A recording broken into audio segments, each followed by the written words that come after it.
What I don't understand is why is it a, quote, temporary injunction and not just a flat-out injunction? It's in limbo, basically. Am I right? It's kind of like in limbo. If they made a definitive decision, then it would be easier for us to appeal. But I want to tell you what the Supreme Court has done to you and how much they violated your rights.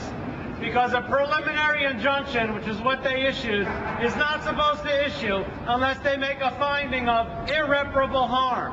What's the irreparable harm of waiting another week or two to hold a hearing? What's the irreparable harm? There is none. What's the irreparable harm of allowing people to go to the voting booth and turn the lever? None. What's the irreparable harm? There is none. We were robbed. In late October, Casino Free Philadelphia filed our only appeal or lawsuit in the Supreme Court. Now, that case,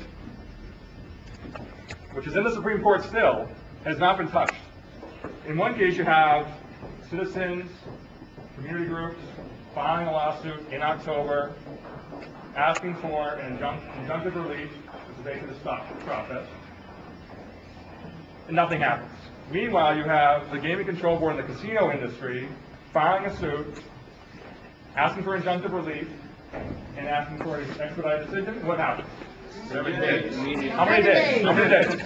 7 days? 7 days? 7 days. They don't even wait for this to get right, i.e. they don't wait for the decision to actually be made by voters and then strike it down. They preempt it. This is what this has always been about, preempting, right? It's preempting zoning, it's preempting our say, it's preempting democracy. We don't have it anymore.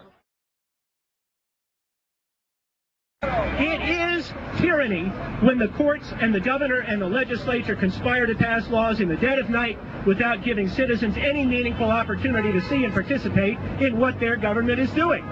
It is tyranny for our Supreme Court, time after time on the most important issues, to issue orders and deprive citizens of their constitutional rights without justification and now without even explanation. Just to heighten this up as much as possible, if you have time, think about occupying the Supreme Court and here in Pennsylvania, just to the Supreme Court chambers in Philadelphia, just to draw attention to the fact that the Supreme Court is going to decide if you can have a vote or not. You want to vote, sometimes you have to force the spotlight on the court. Go occupy the court.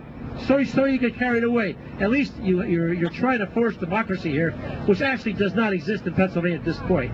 It's a state of collusion. It's not a state of democracy. You have to force democracy to be heard.